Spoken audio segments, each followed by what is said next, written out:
control. I'm seeing red. Watch you rise, watch you fall. Now I'm about to break. Face the pain, no escape. Can you step to this? Face the pain, no escape. Can you step to this? Face the pain. Face the pain, no escape. Can you step to this? What's going on, everybody? Welcome to another episode of the Fixed Fights podcast with Kurt and Ben. As always, I'm here. I'm Kurt. I'm here with my main man, Ben. What's going on this week, dude? Not a lot. Kicking it as usual. Watching fights, talking about fights. You know, just living the life. Yeah, living the life indeed. And there is plenty of fights to talk about. I guess we'll waste no time, man. Jump right into it.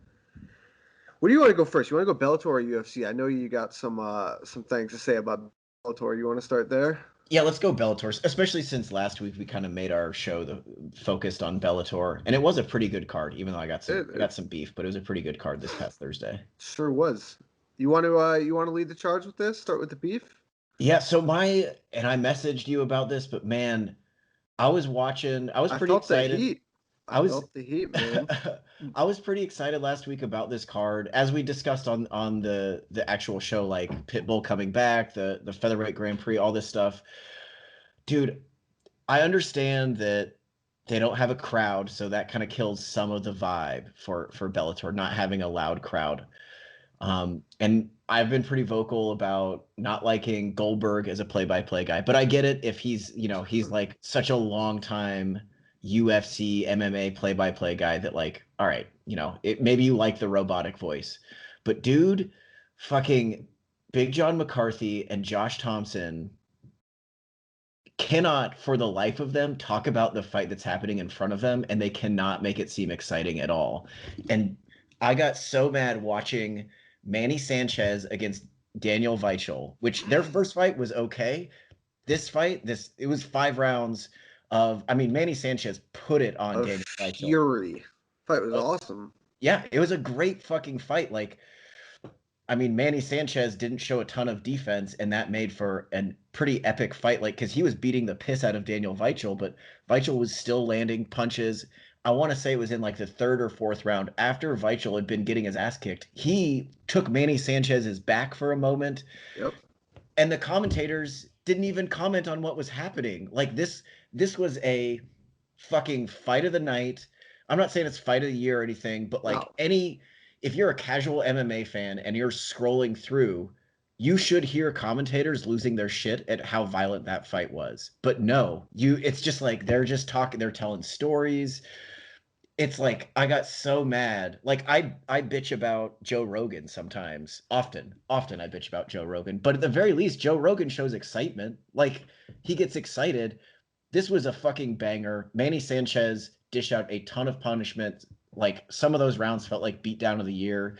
But Weichel was just still there, still throwing back, still landing. And like I said, he had his moments where he could have like snatched defeat from the jaws, or snatched victory from the jaws of defeat. And these guys on commentary were just falling asleep. So I got mad beef with Bellator commentary. It's been brewing a while. Like, sometimes I even listen to the Spanish broadcasts on Bellator just because I don't like them so much. But man, give me some fucking excitement, Josh Thompson and Big John McCarthy. Yeah, I know, man. It's they got rid of their 2 best play-by-play guys. Yeah, Jimmy Smith, excellent. And Mauro Ranallo, I think, is honestly, for play-by-play, for excitement, not everybody likes Mauro Ranallo. I get it, and I get why, but could you, like, Mauro Ranallo in that spot would have made that fight much better. I agree with you, man. They're very dry. I don't know if it's just all 3 of them are a little, well, 2 of them are too analytical, and then you have Goldberg, who's just like a walking index card. Yeah, I think the Goldberg signing was just like the name, right? He's just synonymous with Joe Rogan in the UFC for so many years. And, yeah, I think time might have passed him by. I don't mind him as much. But, yeah, I get what you're saying. The commentary team is definitely dry for the action going on. It doesn't do the fights justice. Yeah, that's my big thing, is it didn't do the fights or the fighters justice. Because Daniel Weichel, he got his ass kicked in this fight, but, like, was super fucking game. Like, Second sometimes... round, he got, like, 10-8 in the second round. Yeah. Like this was a violent fight that Manny Sanchez deserved credit for putting on a beating, and Daniel Weichel deserved credit for like staying in there, hanging tough, and being game to the very, very end. Like I loved that fight, but Yeah, I love it. Really I do. spent half of it just like bitching about how bad the commentary was. That's my negative Nancy start to this episode. I love the rants, man. And I'm with you. Especially at this time with Bellator, where they're trying to really, you know, put that foot forward. They got the CBS deal. They're in front of more eyes now. They're signing bigger fighters. Yeah, I mean, if fights like that should be celebrated, right? So I get your frustration. I echo it. But again, it doesn't take away from the fight. People in the know, like us, know how awesome that fight was, and it was great. Yeah, man, I echo it. Manny Sanchez looked great, and he looks a lot different. He looks more of a complete fighter. Correct me if I'm wrong. Than what was it, like 4 years ago or something when he fought Pitbull? No, I want to say it was more recent than that, but he's years maybe. he's definitely 2 years, November 2018. Okay. He's definitely like seems to have he doesn't have a ton of great defense, which I think could be problems against Pitbull, who has now proven himself as like one of the hardest hitters in the world at 145. But like he seems to totally trust his offense, and definitely he ascribes to the idea that the best defense is a good offense. And he's got skills everywhere. Like he has a great front choke game, obviously great striking. I still think he's one of the best shots to beat Pitbull in this tournament. And I mean, I thought other than he took a bunch of shots in the first round, especially from Weichel, and just walked through him. If he can kind of clean up that defense a little bit more to match his offensive output, he's a real big threat to Pitbull. Real big threat. Yeah, I think that's the one thing you definitely have to mention, right? Is Sanchez gets hit a lot. He's not afraid to get hit, but Pitbull's a different beast, man. He is a master striker. He just looks like he has so much control in there. I mean, this fight against Pedro Carvalho, we can move on to that, was honestly a masterclass, man. His grappling looked great. That little exchange when he almost snagged a submission was beautiful. I mean, the striking is just excellent. He has his distance control, his movement, and then his power, man. Still, he just has a ton of power. I think this is the best Pitbull we've ever seen. He just, he's had his hiccups here and there, but I mean, dude, you go down his resume, and for what he's been, offered in Bellator, I mean, there's not a lot of stumbles along the way, man. This guy is one of, I would say, the top 3 featherweights in the world. Am I wrong about that? I don't think you're wrong at all, man. Absolutely.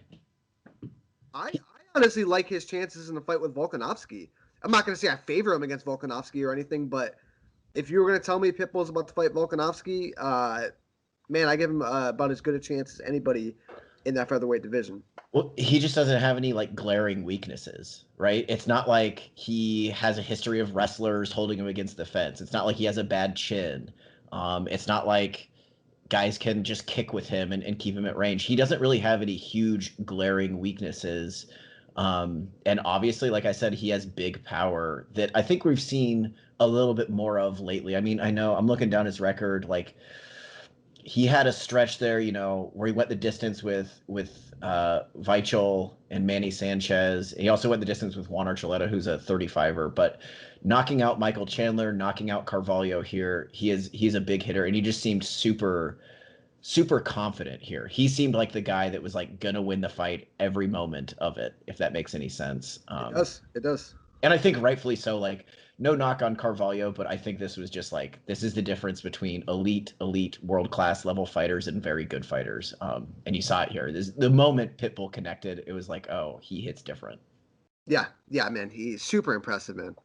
Super impressive. Like I said, just the confidence at all times that he shows. I mean, yeah, he looks like he is in complete control, and he's got the skills to back it up. But again, I do love this Sanchez Pitbull rematch we're going to get, because I think Sanchez is an improved fighter from 2 years ago, and I think Pitbull is at the top of his game, so I'm excited for it. And then we're going to talk about in a little bit, we have the other side of the bracket, which I am completely jazzed for, but we got a couple more fights to talk about. Co-main event, Yaroslav Amosov defeats Logan Storley absolutely love this fight, especially if you're a grappling fan and a wrestling fan. This fight had some of the best exchanges going on the mat.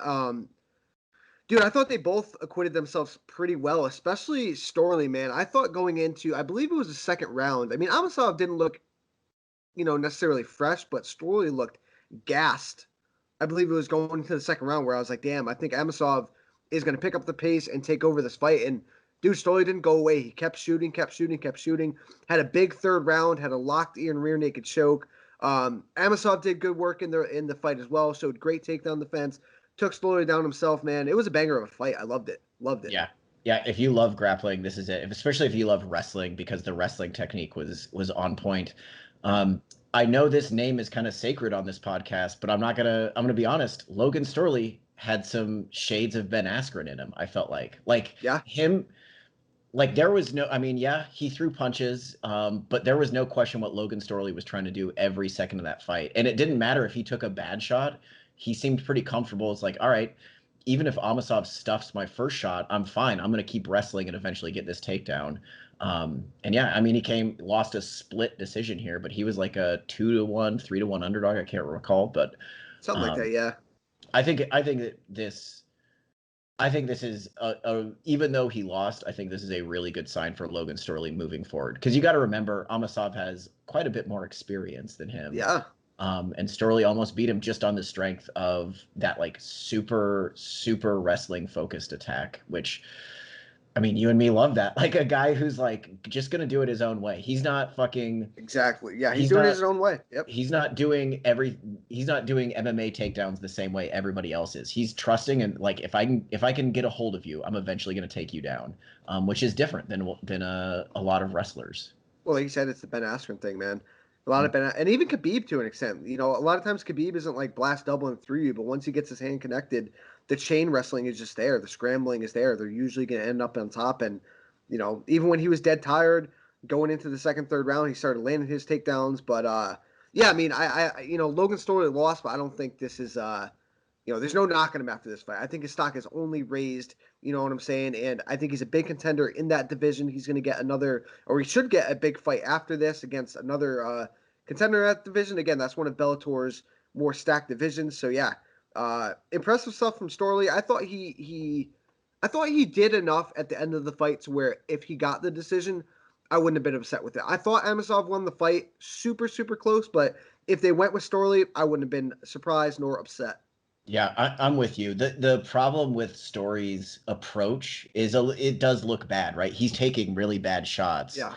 And I think judges look at that poorly, which maybe they should, because he's kind of putting himself in bad position when he takes bad shots. But yeah, I mean, you're a couple kind of Yaroslav Amasov anaconda choke attempts away from, like, if Amasov didn't get close on a few of those front headlock attempts, I think this would have gone Storley's way.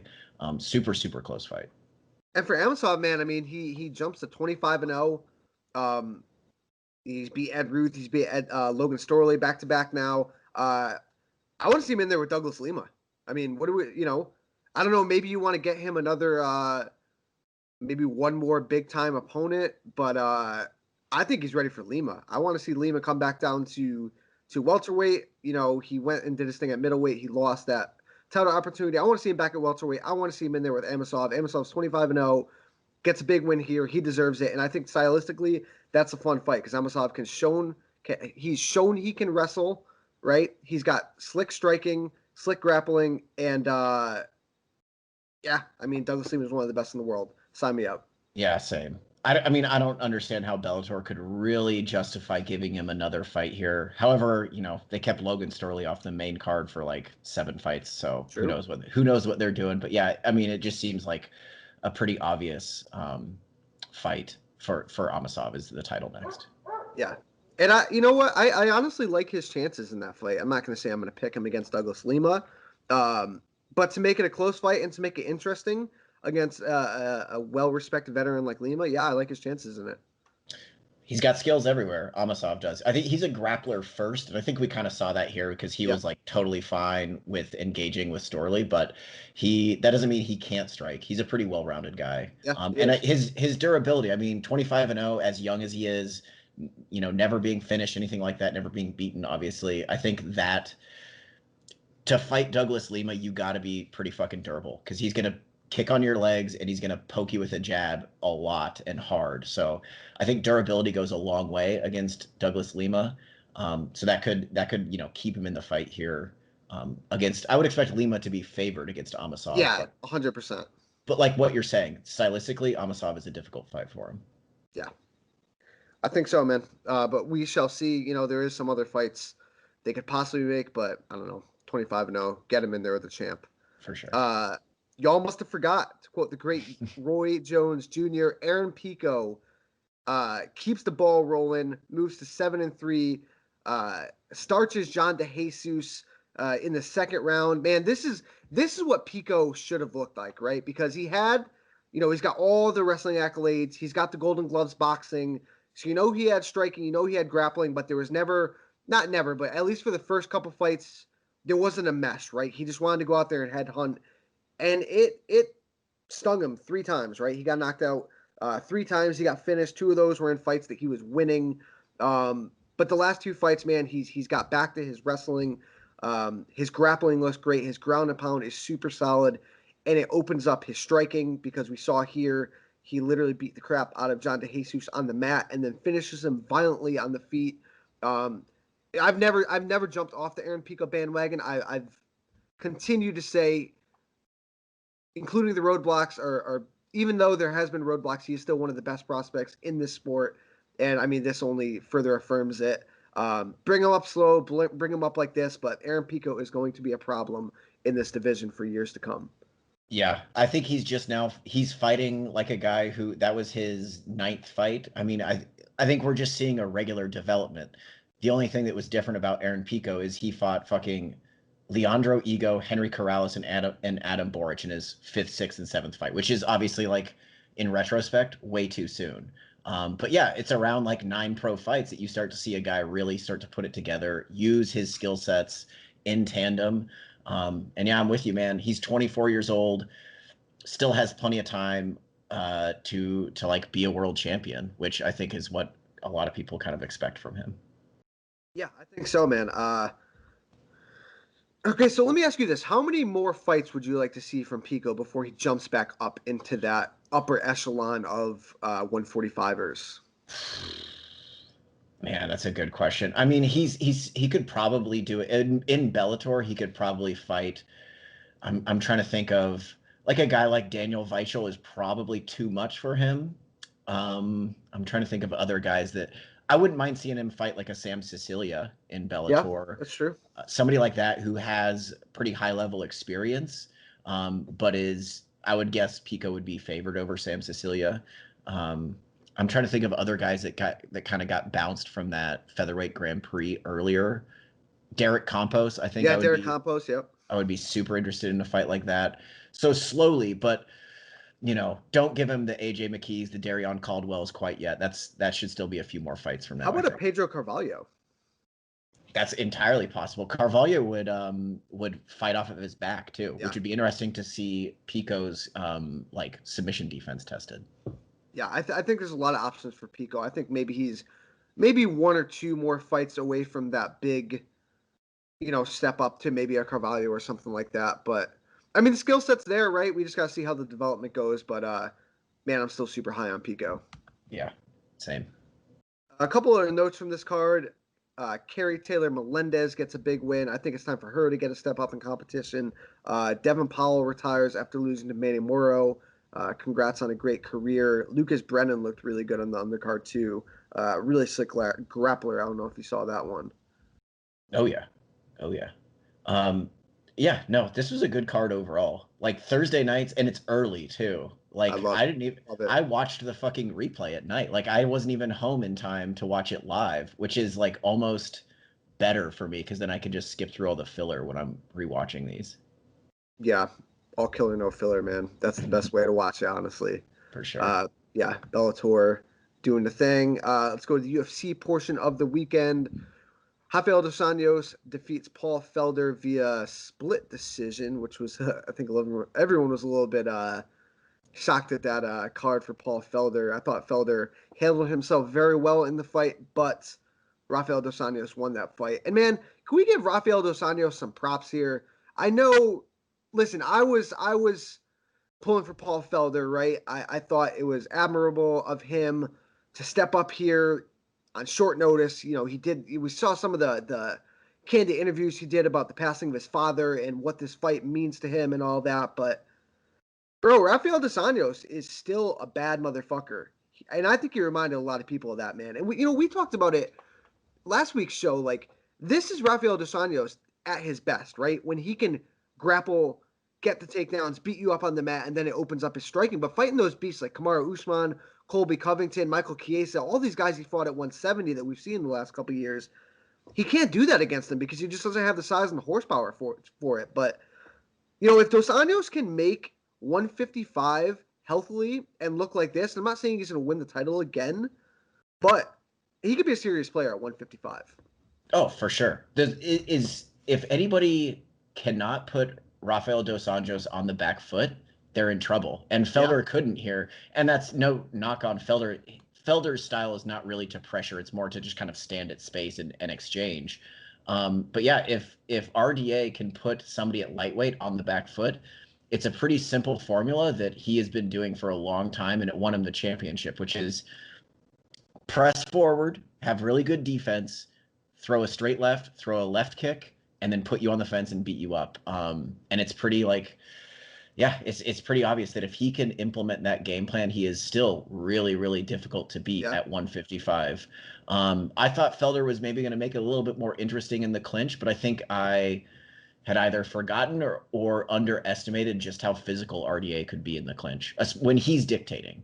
Obviously, at 170, we kind of saw the downside of, and even against like Tony Ferguson years ago at 155, that if guys are able to pressure RDA, it's a totally different story. He doesn't fight super well off the back foot himself, but not a lot of guys are going to be able to do that at 155. No. And if he's pressing the action, he is super dangerous. He's dangerous, man. Like with everything, like I said, the straight left, the left kick is dangerous, but also just like getting guys on the fence, taking them down, beating them up is some of the best in the world.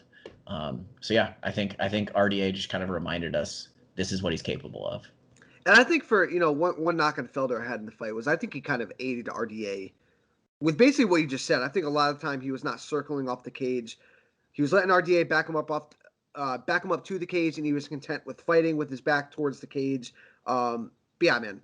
I thought for 5 days notice for not, Paul Felder was saying that he wasn't in the gym for 3 months, That's pretty wild, right? He was training for triathlon. So for him to come out and do this, and he said he wants to fight again, and I think he should, man. I think Paul Felder, while he may never win a title, he's still a great fighter with a great story and a great attitude.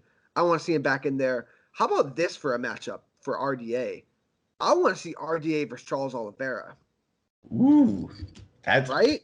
Yeah, I hadn't even thought about that. He has a ton of options at 55, but that's a super fun fight. And because you're gonna get some grappling, but not in the sense of RDA getting put on his back. You're gonna see Charles Oliveira's guard against RDA's grappling and his ground and pound. I think it makes for a really fun dynamic. Yeah, sign me up for that. I'm surprised Oliveira doesn't have a fight right now booked. Yeah, nothing booked yet. Wow. Yeah, I mean that's certainly an option, because I was thinking for booking RDA, like, I don't want to see him go back to Makhachev, because that feels like a slap in the face, right? He didn't even have to accept this Paul Felder fight, but he did. So I think the UFC should give him a step up. I know he asked for Conor McGregor. I think you and I probably both assume that's not going to happen, even though Conor tweeted out like I'm in. It's like, I don't think it's going to happen, man. I see Conor fighting for the belt in 2021. If he does fight Dustin Poirier, which we think is going to happen, and if he does get past Dustin, I don't see him going to RDA. Yeah, no. I mean, RDA would have a claim for that, right? But I don't think that's going to happen. I would get down with the Charles Oliveira fight. But also, like, you look at the rankings, Dan Hooker doesn't have a fight. I would get down with that. Michael Chandler still needs a fight. I'd get down with that.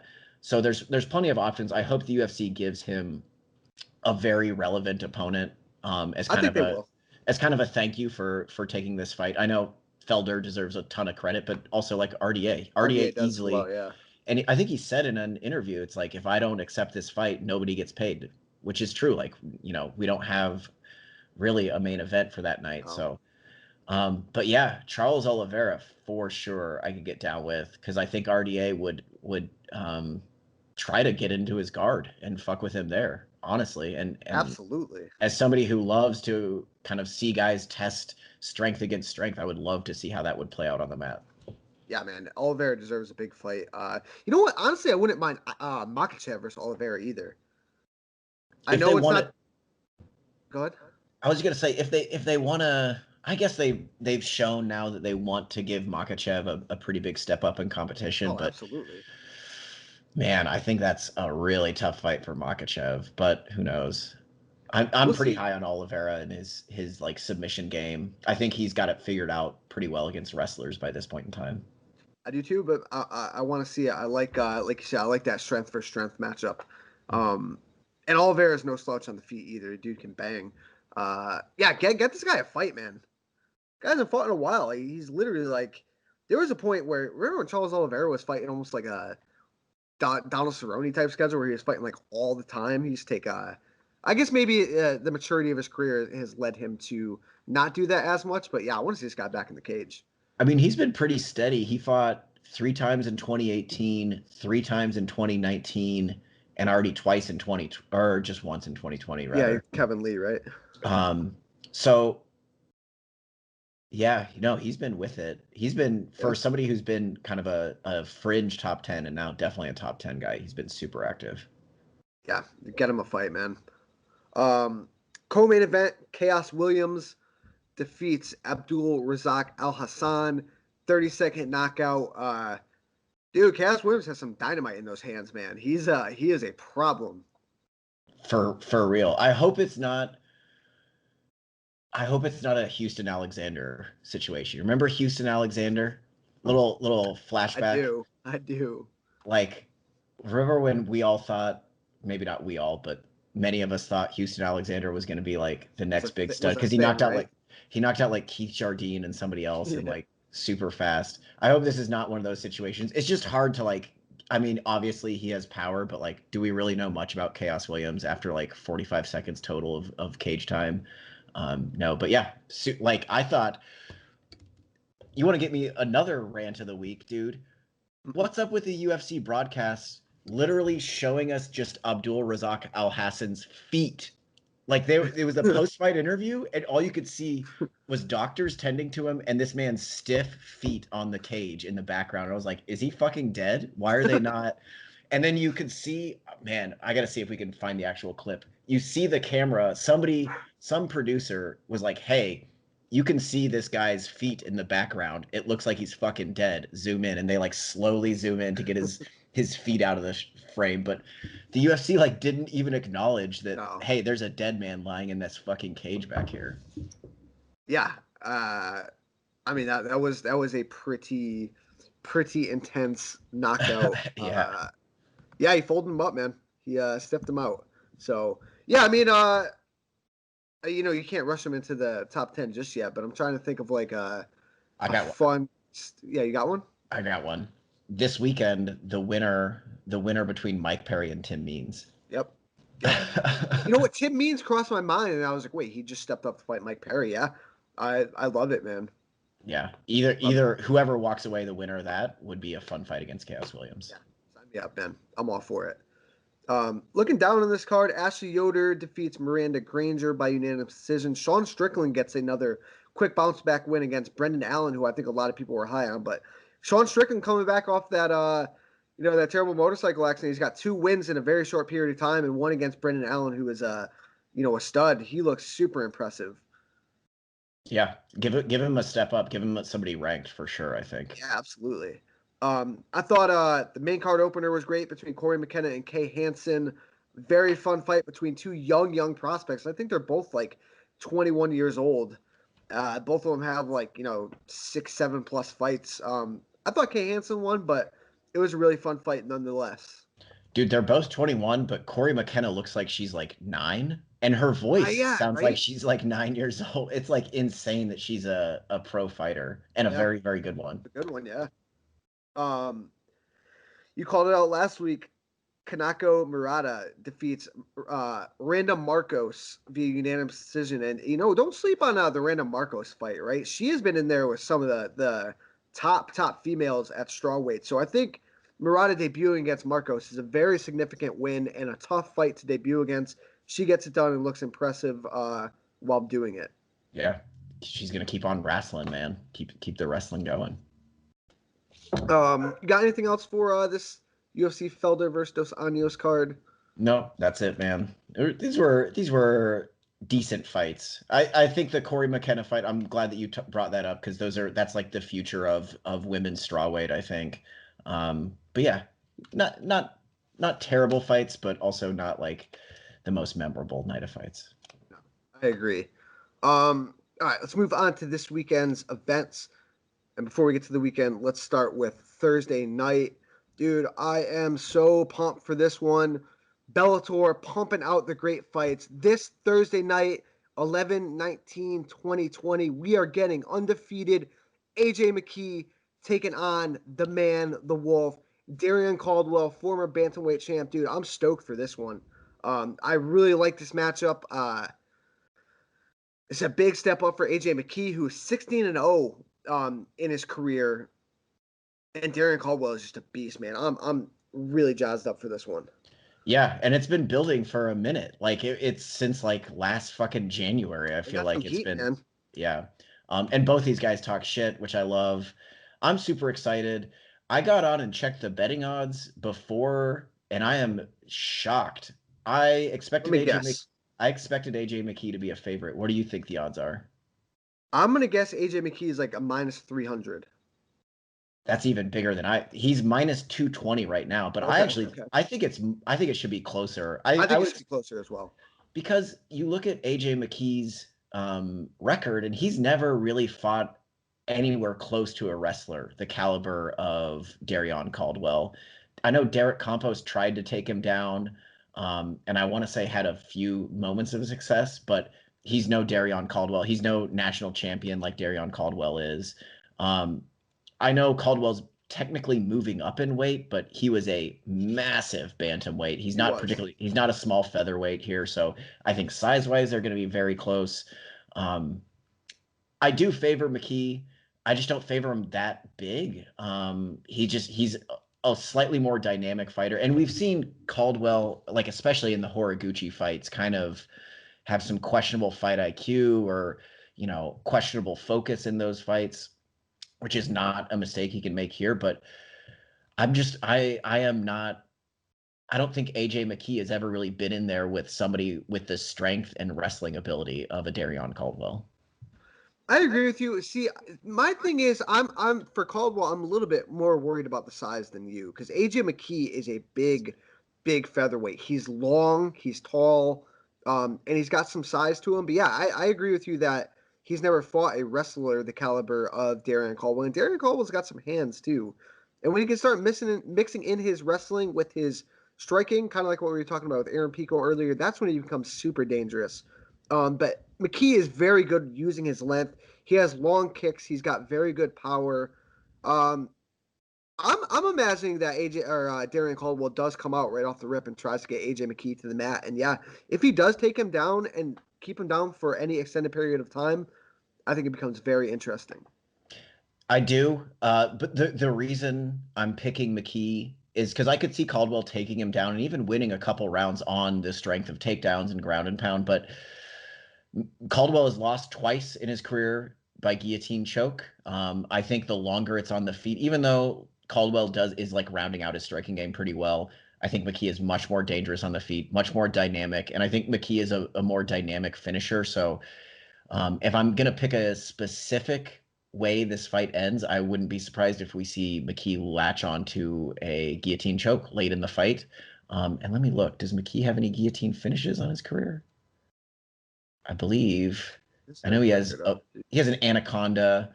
I know he has a guillotine choke earlier in his career, but he has a pretty decent all around front headlock and submission game. So I could see him wearing down Caldwell, who is smaller, like you bring up, and getting a finish late. But I think this is a great fight. it could be kind of moments of it could be boring, but I think what makes it great is just we're seeing McKee get that step up in competition, and this is for sure the biggest step up. And it's one of those fights where a lot of questions are hopefully going to be answered about McKee. Yeah, you know what? For the sake of being spicy, I very much respect AJ McKee and his style. I think he's a great fighter, but I'm going Darrion Caldwell, man. Been watching this guy since his days at NC State when he won a national title over heavily favored Brett Metcalf. Yeah, man, I love what Darrion Caldwell does in there. Fight IQ definitely could be called into question, but I'm going Caldwell by Caldwell's just got the bigger fight experience. He's been in title fights before. This is a 5-round fight. I'm going Caldwell by late finish. I think the takedowns are going to add up. I think he gets a 4th-round stoppage in what's a pretty damn fun fight. Yeah, I don't think I really have given a ton of thought into the big fight experience. I mean, McKee has been in big spots because there's so much hype around him. But not a big fight like Darrion Caldwell's been. Exactly. And his last 2 fights were scheduled for 5 rounds, but they obviously didn't go there. So he's never been in the championship rounds. Caldwell has a fair amount of experience there. It's a really interesting fight. And overall, though, man, I definitely think it's way closer than these odds indicate. Could you imagine the hype between a Pitbull, Darrion Caldwell final? Just jawed. They'd be talking so much because do you remember it was like what fucking almost 2 years ago at this point when they were that selection show? Yeah. When I want to say Pitbull, we should see if we can find the clip of it. I want to say Pitbull had like the final pick. He could pick basically whatever anybody he wanted. And he was like thinking about it. And all these guys were asking to fight him, including Darrion Caldwell, who had been yelling at him from outside the cage, like just 20 minutes prior to Pitbull fighting. And Pitbull just pauses and what did he say? He was like, "You're a loser. I'm fighting Pedro Carvalho." Or something. He's just like calls Caldwell a loser and just drops it. Like AJ McKee will trash talk too, but Caldwell will for sure trash talk against Pitbull, and Pitbull loves that. Yeah, I was gonna say the Pitbull brothers, like, they thrive in that. Years upon years have been in just warfare with everybody. They're always scuffling with people. Yeah, dude, I'm super happy that this tournament in general is back on. COVID kind of derailed the momentum it had, but it's back, and it's gonna be big, man. I'm excited for this one on Thursday. Yeah, absolutely. Really quick, just jumping down the rest of this card. This card behind it is honestly pretty damn good too. Co-main event features Ben Henderson taking on Jason Jackson. Henderson's coming off that loss to Michael Chandler where he got blitzed and put away pretty quick. I don't know how much Ben Henderson has left in the tank. Jason Jackson's looked pretty good as of late, but I definitely favor Ben Henderson here just based on experience, fight IQ, and just veteran savvy. I think I favor Henderson as well, but the fact that it's at 170 where he has not really looked great, I think is important. But Jason Jackson is a really good striker, but not a great finisher. So I think Henderson is one of the best fighters ever at like winning decisions. So yeah, I think Henderson is not a bad pick here at all. Undefeated 4-time national champion Joey Davis is on this card, taking on Bobby Lee on the main card. The prelims feature Matt Bessette and Jeremy Kennedy. That should be a pretty damn good fight. Kevin Lee's brother Keith Lee taking on Rufian Stotts. Circle that one. That's a solid fight. Baby Slice, Kimbo Slice Jr. or Kevin Ferguson Jr. is on this card. Julia Willis is on this card. Yeah, it's a fun fight. Or a fun card, I mean. Yeah, Thursdays. Can't complain, man. Catch Bellator on YouTube. The prelims are on YouTube, live and free. Very easy to get a hold of. All right. UFC 255 happens this weekend. Pay-per-view main event headlined by the flyweights. I'm sorry. We also have flyweights in the co-main event with Valentina Shevchenko taking on Jennifer Maia. I honestly like these two fights, man. The flyweights deserve their love. I know people in the know, the hardcores, love the flyweights, but as far as like national attention, reaching the casuals, reaching the Just Bleed fans, the flyweights don't always get the love that they deserve. But this main event is really freaking good, man. Davison Figueiredo is a problem. The guy is a wild man. He lives a pretty interesting life outside of the cage. And in the cage, he's absolute dynamite. We saw with his 2 finishes of Joseph Benavidez taking on Alex Perez, who is, doesn't have the pop that Davison Figueiredo has, but he's a damn good fighter. This is a really good main event here.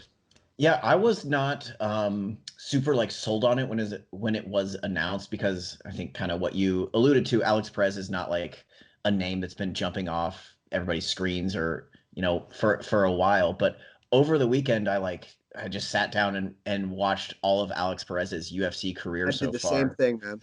He is. I think this is a really good fight because he is one of those guys who can probably come close to physically matching Davison Figueiredo. Just in terms of raw power and athleticism, he's one of those guys who maybe will be able to match Figueiredo's athleticism, which is like, obviously Figueiredo has tons of skill, finishing Joseph Benavidez twice, but I think the basis of Figueiredo's game, like so much of what he relies on is just being incredibly fast, incredibly powerful, and incredibly strong. But Alex Perez is a pretty technical, very technical, I would say, wrestler, very, very good takedown artist, and obviously just brutally strong and brutally powerful. So I think it'll be a really fun, like, kind of dogfight just to see. It'll be one of those, I think, where whoever is moving forward is probably winning the fight. But the battle to see who is going to move forward is going to be really interesting. Yeah, it is. And we've seen Figueiredo struggle at times with the weight cut, right? So you think maybe cardio could be a factor in this fight. Alex Perez is a very good grappler. He's a very good wrestler. And I expect him to use that pretty early. One way to slow down an explosive guy like Figueiredo is to take him to deep water, drag him to the mat, bank time on the mat. And Perez is a very good finisher. He's got some great chokes. I believe he's got an anaconda, a darce, and a wrong-sided arm triangle in the UFC, which he finished Jordan Espinoza with. So I'm very interested in the grappling exchanges. Is Figueiredo going to be able to get up? Is he going to be able to stop the takedowns? And does he have any offense off of his back? We'll see. I mean, Figueiredo, it wasn't that long ago that he lost to Formiga. Yeah. And that was Formiga. Formiga is a different grappler than Alex Perez. He's much more kind of jiu-jitsu oriented back take style. Not that Perez can't take your back, but Perez is a guy who, the moment he has access to a front headlock, he's going to attack that. He's going to run through his sequence of like, I'm going to try to darce you, I'm going to try to anaconda, I'm going to try to guillotine you.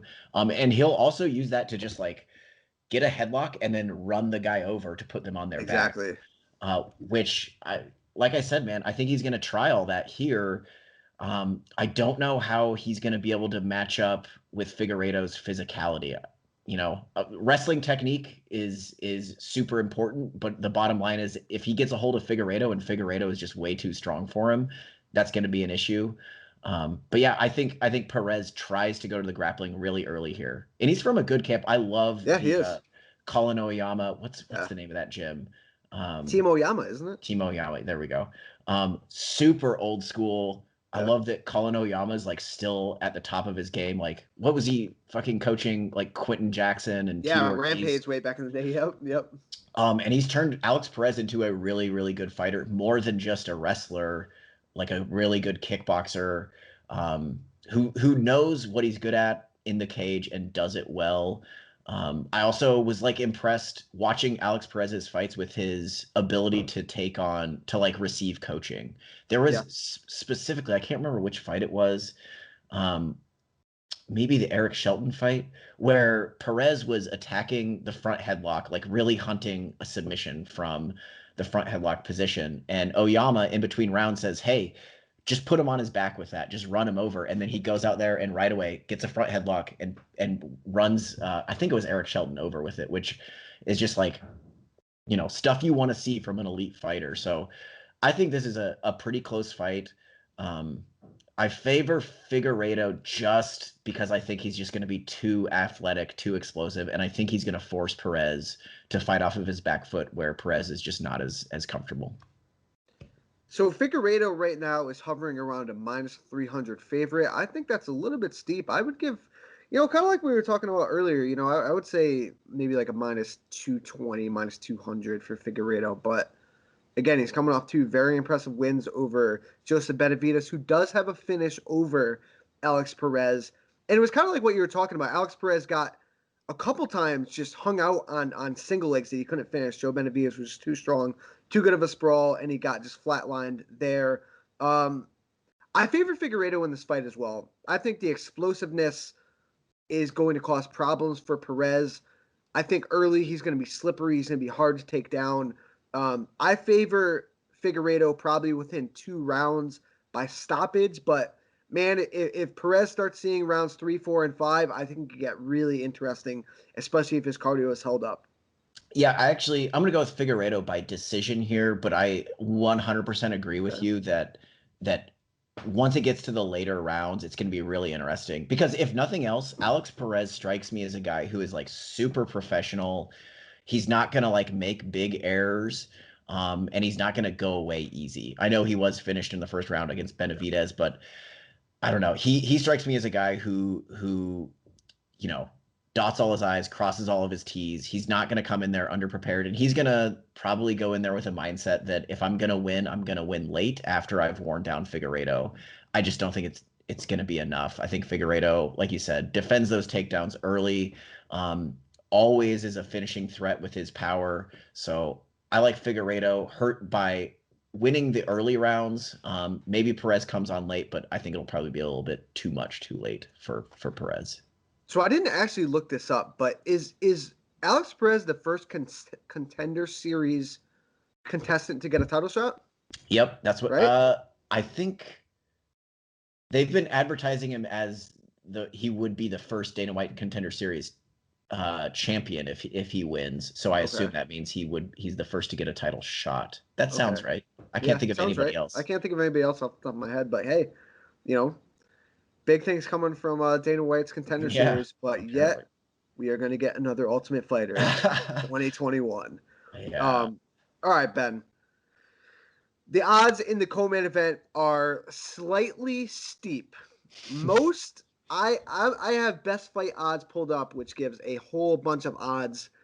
They range from Valentina Shevchenko on BetDSI, a minus 1667 favorite. The lowest you can get her on here is minus 1205 from Sports INT. The comeback on Jennifer Maia is plus 900, plus 700, plus 800. Pretty steep. Ben, tell me the way that Jennifer Maia somehow pulls off this fight and wins the title. Oh man, that's a tall task. I will say this, and I've been saying this for quite a while actually. I think Jennifer Maia has a better chance than Caitlin Chookagian, Liz Carmouche, or Jessica Ai had against Valentina Shevchenko. Just because, and I know I'm fully aware that Jennifer Maia lost to Caitlin Chookagian. Like, I know that. But I do think of those 3 fighters that I just named, Jennifer Maia has the best hands. She has the best boxing. I do think she has the best power, even though she doesn't have a ton of finishes in her career. So I think if I have to say, how does Jennifer Maia get this done? It's got to be a very well-timed punch to knock out Shevchenko, which seems, honestly, man, like her only path to victory, because it's so hard for me to imagine Jennifer Maia like piecing up Shevchenko over the course of 5 rounds. She does throw hard. She does generally throw with a great deal of confidence. So I think if Shevchenko thinks she's just going to box with Maia, then Maia, that's a fight that Maia could probably maybe win. The issue is, of course, it's an MMA fight. And I think if it goes in the clinch, Shevchenko dominates there. I think Shevchenko can put Maia on her back. I know Maia's, I think, a jiu-jitsu black belt, but she has not shown, her last fight notwithstanding, she has not shown a ton of like submission skills, especially off of her back. I think Shevchenko at range can dominate with kicks. The only place that I see Maia winning this fight is medium range, exchanging punches, and I think Shevchenko is just way too smart for that to happen. But to answer your question, how does Jennifer Maia win this? It's got to be like just a perfectly placed left hook or something. And she does throw. Like she throws. She does. She throws with power. She throws with confidence, which, like I said, I think is honestly gives her a better chance than Chookagian, Carmouche, or Jessica Ai. But I mean, those odds sound steep, but also like, are they? Yeah, right. Like, They sound fair. Yeah. Man, Valentina just controls distance so well. Yeah, She's distance. just never out of place. Her movement is just so good. You know, you don't really land on her too clean, man. Even like the great Amanda Nunes was not able to really land on her too clean. Joanna struggled with landing on her, and then everything in between, we've just seen her dominate, absolutely dominate just the less than elite competition. And while Jennifer Maia is great, I don't think she's at the elite level that Valentina is at, that Amanda Nunes obviously is at. Yeah, I mean, she's got a clipper, right? I think that's the only chance, unless she finds her way somehow to her back or something. But Valentina's got great grappling as well. You know, we don't talk about her grappling enough, but she's so slick on the mat. She's got good takedowns. Yeah, I don't think you're picking Jennifer Maia here. I am also not. I think it just turns into, you know, does she let Maia hang around till the end, or does she get her out of there prior to the final bell? Yeah, I think that's the question. And you know, we've seen Shevchenko like against Carmouche. Yeah. Like if She's she's fine. let her hang around. Yeah, she's fine with letting people hang around. I don't think Maia will stay out of the firefight quite as much. I like Shevchenko here. I'm gonna say like second round finish after she kind of picks up on Maia's timing and spacing. You hit the nail on the head. For Shevchenko, it's about distance management, and boy, does she have it. Like, she knows where she's hittable, she knows where she's not. And man, you got to look like Maia. She tapped JoJo Calderwood in her last fight, but you got to go back to 2015 to the last time before that Maia finished a fight by at all. She finished it by knockout in 2015 against a fighter that was 2-7 at the time. So I know I just got done talking up how I think Maia has a okay shot compared to the other contenders, but getting a finish here against one of the absolute best pound for pound fighters in the world seems like a pretty tall task. Listen, Ben, we got to talk about the fight somehow, right? If we go and just say, Shevchenko crushes her next fight, and then somehow Jennifer Maia wins, at least we're not the idiots that were just like, yeah, fuck Jennifer Maia, she's gonna get crushed. You know what I'm saying? I mean, she's a legitimate. She has legitimate skills. It's just the issue is Shevchenko is so head and shoulders above everybody else in that division right now. Do you think we're going to be screaming more than ever for a third Amanda Nunes fight after this weekend's fight? No, because Jessica Andrade, I think, is a viable contender at 125. And there is still, I've been talking about it from, you know, like the Invicta perspective. There is some youth coming up in that division, really talented youth. It'll be a while before they get to UFC title contention, but 125 women's division is really filling out with the youth movement, but it's going to take a while. It's going to take a while for sure. Also, Cynthia Calvillo fights on this card against Caitlin Chookagian. Chookagian make the quick comeback fight after the Jessica Andrade finish. Calvillo was supposed to fight Lauren Murphy. Now she is fighting Chookagian, who does, you know, is coming off a loss 2 fights ago to Valentina. I think it's a pretty damn good fight for Calvillo. I think she's a better striker. I think Chookagian is kind of grapple first. She's got slick grappling, but Cynthia Calvillo is a good wrestler. She's good on top. I like Calvillo to get the decision win here, but Calvillo has to make weight, right? She's always a little sketchy, even though she's up at 125. I wouldn't put it past her. COVID, let's see her get on the scale, make weight, and then I think she beats Caitlin Chookagian here. Yeah, I guess. I don't have a super strong opinion on that fight. Chookagian lets herself get taken down and she tries to fight from her back, which I think is probably a pretty bad idea against Cynthia Calvillo. So yeah, I'm with it. Mike Perry, the aforementioned Mike Perry, is on this card taking on Tim Means. Damn, we were supposed to get Mike Perry versus Robbie Lawler, but Tim Means is a pretty damn good replacement. Tim Means always comes to bang. I like Mike Perry here, man. I don't know. I still like Mike Perry. Does he have a second corner, by the way, or is it just pregnant coach Latore Gonzalez? As far as I know, it's just Latore Gonzalez. But I think we've established that he's like actually training with people, right? Remember before like two fights ago or whatever, when it was last fight when he literally had nobody. He was training with like some random like dudes and you know. Hey man. I I don't know who's gonna win this fight, just because Tim Means has looked pretty questionable. Like he hasn't put 2 wins together. Tim Means, that is, since 2015. Been a while. So, who knows? This should be a wacky fight. And also, like, how can anybody predict Mike Perry fights with any level of confidence at this point in time?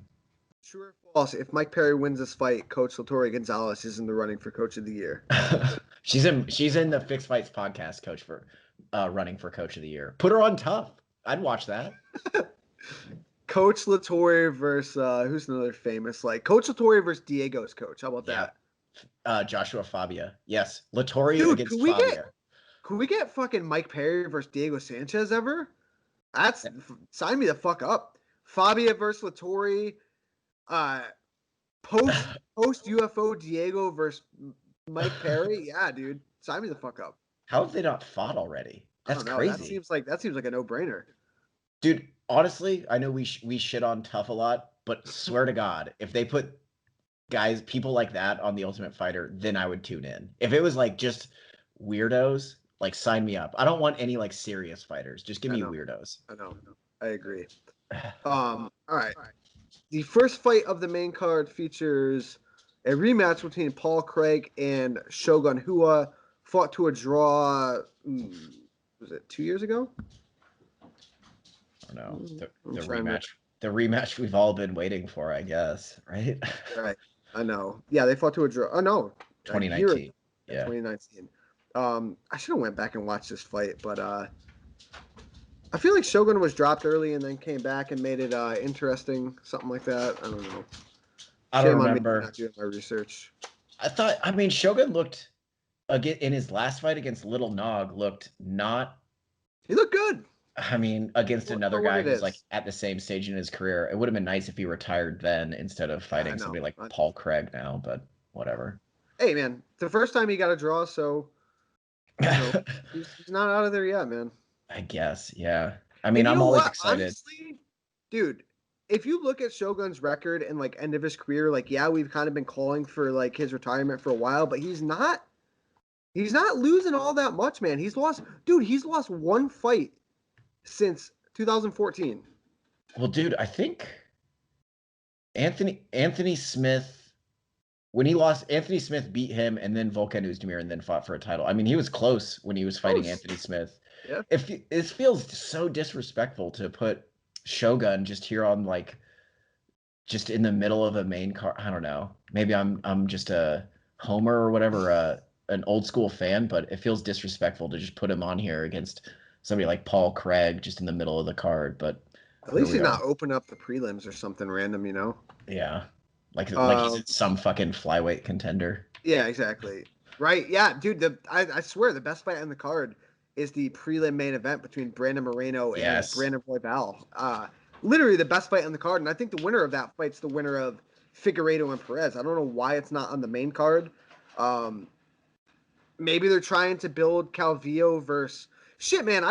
Dude, even put Mike Perry in the fucking prelim main event, and then I don't know. But nonetheless, this fight is freaking awesome. Yeah, Moreno Royval is the one I have circled for banger. Figueiredo Perez should be a good fight, but I think there's going to be a little bit more tactics involved there. Brandon Moreno, Brandon Royval are just like they're going to go offense all the time. Yeah, and I think it's going to be awesome. I've said it before, man. Royval is like the flyweight equivalent of Justin Gaethje, but with submissions from his back. So he's like just all offense all the time. I am super, super pumped for that fight. Yeah, that's the one right there. Also on the card, Joaquin Buckley, who was coming off that crazy spinning face kick. Antonina Shevchenko is on the card. Danny Rodriguez, Nicholas Dalby should be a fun one. Yeah, this is a pretty damn fun card, top to bottom, honestly. A lot to like. Yeah, and it's not going to do big numbers because Figueiredo and Perez and Shevchenko are not big draws, but in terms of in-cage action, it should be pretty good. Especially you got Mike Perry, who's going to bring the laughs somewhere along there. So this is quite a leap for a UFC pay-per-view. If this were like a fight night card, I think we'd be salivating a whole lot more. But, like I said, the in-cage action, you get to see some of the best fighters in the world. Shevchenko, one of the pound-for-pound best. So I can't really complain. Man. All right, let's talk a couple quick odds and ends before we get out of here. Big news dropped today. Fabricio Verdum signs with PFL. You know, we've been kind of like wondering what's going to happen with the PFL. I think everything with Bellator kind of made sense for Verdum. I know he even teased like a Fedor rematch. Being able to sign it with the PFL, kind of out of left field. I would have rather seen him sign with Bellator, honestly. I mean, he's trying to get that $1 million. I guess. that is a nice bonus. But I don't know. Let me see. Their heavyweight champion, I believe, is Ali Isaev. I guess he could. I was kind of hoping for Verdum to Bellator and/or to like fight Fedor one more time.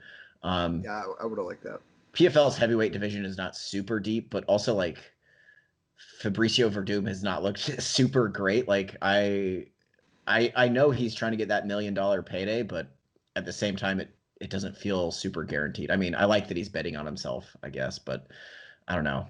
There's a lot of like young, unknown Russian heavyweights that could just take his fucking face off too. I guess it shows that the PFL is not going to go under just yet. They still got some money in the pockets, so you know, good for them.